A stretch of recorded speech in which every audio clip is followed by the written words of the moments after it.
हाँ, संभल के, उसमें कीमती चीजें हैं। संभाल के ही रखूंगा, लेकिन तुम्हारी बहन मतलब कुंडम्मा बुआ को तो पता है ना कि हम लोग आने वाले हैं। वैसे खाने के लिए क्या बनाया होगा? मेरी बहन लड्डू और हलवा बहुत स्वादिष्ट बनाती है। अगर ऐसा है ना तो मैं खूब खाऊंगा। खाने के अलावा तुमको और भी कुछ सूझता है? मेरे पिताश्री, अच्छा खाने से शरीर बनेगा और जिसका शरीर अच्छा हो वही बलवान होता है। तुम ही हमेशा कहते हो ना। हाँ कहा था, लेकिन तुम बलवान कहाँ हो? कुंडम्मा के यहाँ खूब खा खा कर मैं भी बलवान बन जाऊंगा।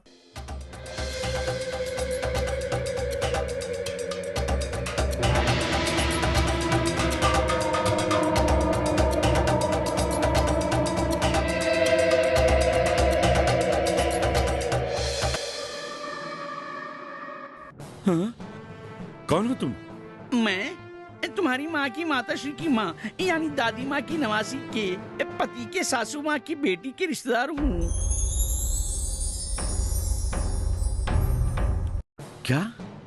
इसकी माँ की माताश्री की माँ यानी दादी माँ की नवासी का पति तो मैं हूँ, और मेरी माताश्री की माँ यानी दादी माँ की नवासी मेरी बहन है। इसका मतलब तुम सही कहा तुमने, कुंडम्मा ने मुझे भेजा है। इस रास्ते में चट्टानों के खिसकने से रास्ता बंद हो गया है, ताकि तुमको तकलीफ ना हो, इसलिए दूसरे रास्ते से ले जाने आया हूँ। बहुत अच्छे, वरना उतनी दूर जाकर फिर से वापस आना पड़ता। चलो चलते हैं। अच्छा, हमारी कुंडम्मा बुआ ने खाने के लिए कुछ भिजवाया है? हाँ, लड्डू भी जाए हैं। हाँ, लड्डू? लेकिन कहाँ है? बहुत सारे हैं। हाँ? अब्बा,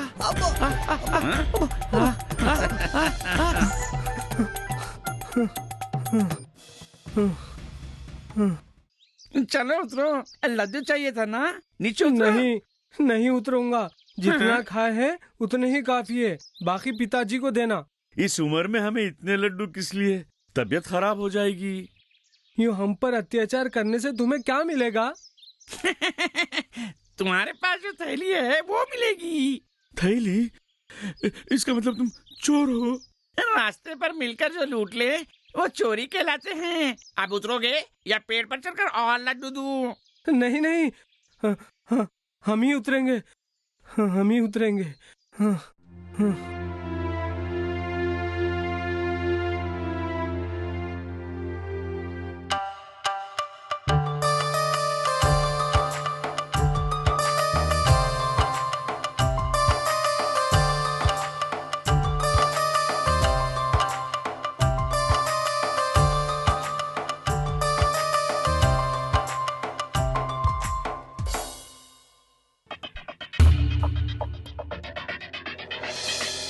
क्यों रे, यूं चोरी करके जीवन बिताना क्या तुझे शर्म नहीं आती? मेहनत से जो कमाया बस वही रह जाएगा। चोरी का माल कभी नहीं रहेगा और शरीर को भी नहीं लगेगा रे गधे। क्या कहा? मेहनत करके कमाओ? वो लोग मेहनत से कमाए, अब देखो ये मेरा हो गया चोरी का माल खा खा कर। मैंने क्या खूब अपना शरीर बनाया। गलत काम करके सही कहता है, तू बाज नहीं आएगा।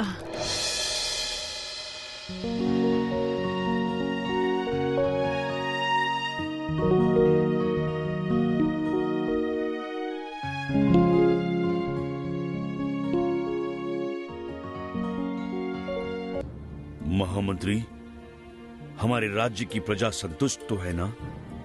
हर कोई अपने अपने काम को अच्छा परिणाम देते हुए और प्रजा को सहयोग करते हुए उनकी जरूरतें पूरी कर रहे हैं। आलसीपन को दूर करते हुए मेहनत को अपना धर्म मान लिया है। महामंत्री, तुमने अच्छी बात कही है। हमारे कर्तव्य को हमें याद दिला दिया है। महामंत्री, हम जो भी निर्णय लें प्रजा के हित में ही होगा। जाकर आए।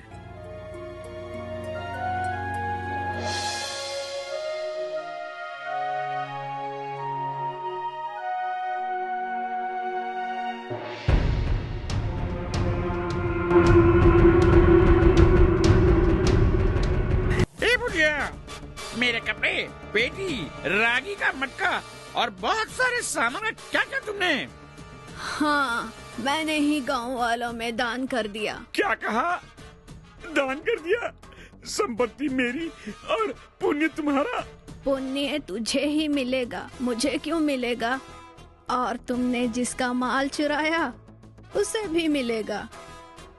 अगर किसी की मदद नहीं कर सकते हो तो ठीक है, लेकिन किसी को धोखा भी नहीं देना चाहिए। उससे बड़ा पाप और कुछ नहीं है।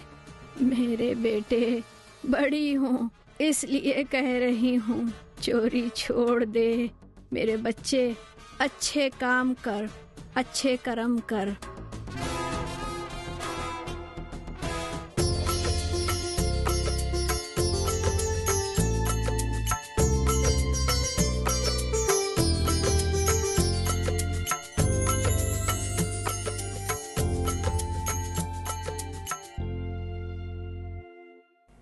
हमारी राज्य की प्रजा सदा खुश रहे, ये आशीर्वाद दो माँ।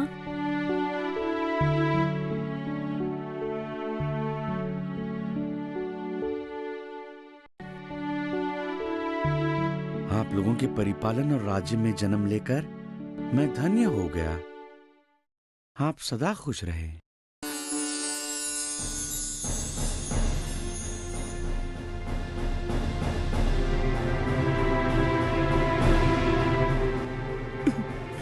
छोड़ो, मुझे छोड़ो। महारानी के चरणों में अपना मस्तक झुकाकर मुझे मेरे पाप धोने दो। रुक जाओ, उसे छोड़ दो। महारानी, मैं एक चोर हूँ, समझाने वाला और मार्गदर्शन देने वाला कोई नहीं था, इसीलिए बचपन से चोरी करता रहा और मेरा कोई नाम ना होने के कारण सब मुझे चोर कहलाते थे। क्या मेरा जीवन बेकार है? इसे हमारे महल में लाया जाए।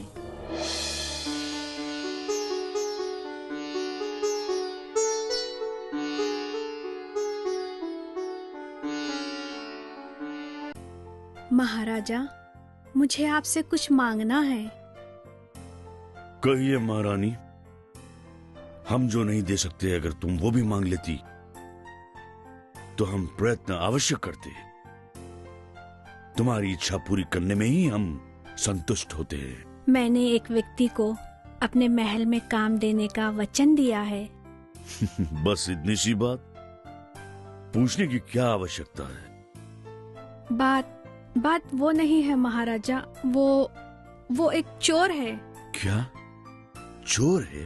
हाँ, हमारे महल में अगर काम मिल जाए तो उसने कहा कि वो चोरी छोड़ देगा। महाराजा, आप क्या सोच रहे हो मैं जानती हूँ। वो एक चोर है, यही ना? लेकिन ईमानदारी से मेरे पास आकर मैं एक चोर हूँ ये हिम्मत से कहा, और हमारे महल में काम मिल जाए तो सब छोड़ दूंगा ऐसा भी कहा। मतलब वो बदलना चाहता है। मैंने वचन दिया और वो हमारे राज्य की प्रजा में से एक है। प्रजा तो संतान जैसी होती है, क्या कहते हैं आप? प्रजा को अपनी संतान मानने वाली सच मन की रानी हमें मिली है। हम धन्य हो गए। आपके वचन का मान रखा जाएगा।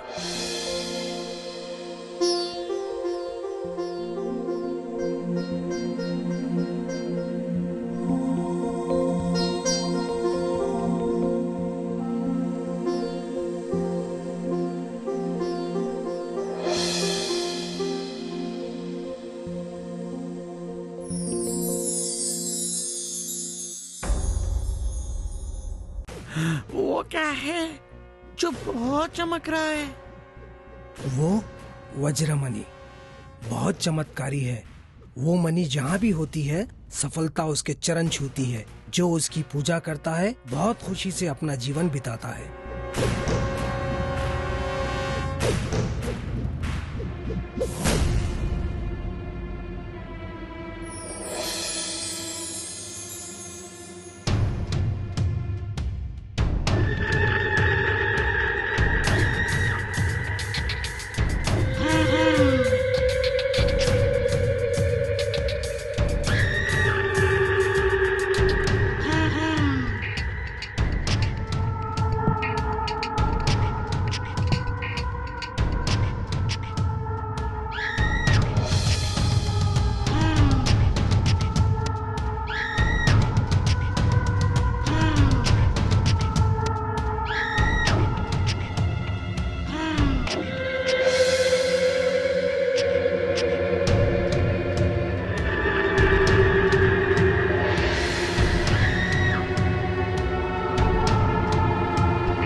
महाराजा महाराजा, नए से जो महल में काम करने आया था उसने वज्रमणि को चुरा लिया है और हमारे सैनिकों को घायल कर दिया। कितना बड़ा अपराध किया है उसने। ढूंढो उसे, राज्य के चारों कोनों में ढूंढो, उसका सर काटकर हमारे चरणों में पेश करो।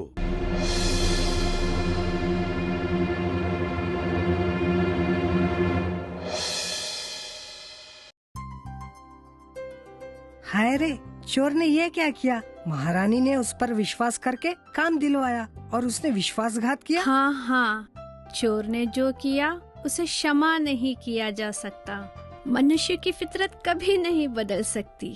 बच्चों, अब बताओ, वज्रमणि चोरी हो गई, इसके पीछे क्या कारण है? गलती किसकी होगी? और किसकी? चोर की। नहीं, प्रजा को संतान के जैसा देखने वाली महारानी, उसने किसी को सही रास्ता दिखाना चाहा, इसलिए उसने महाराज को कहकर उसे महल में काम दिलवाया। ऐसे में वो अपनी जिम्मेदारी से मुक्त हो गई।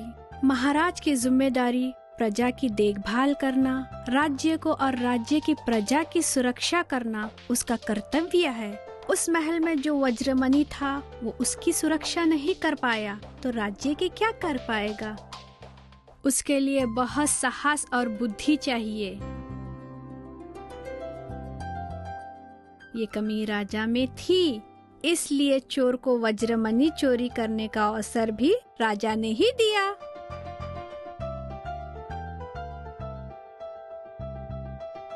हमारी लापरवाही से ही हमें सामने वाला धोखा दे सकता है।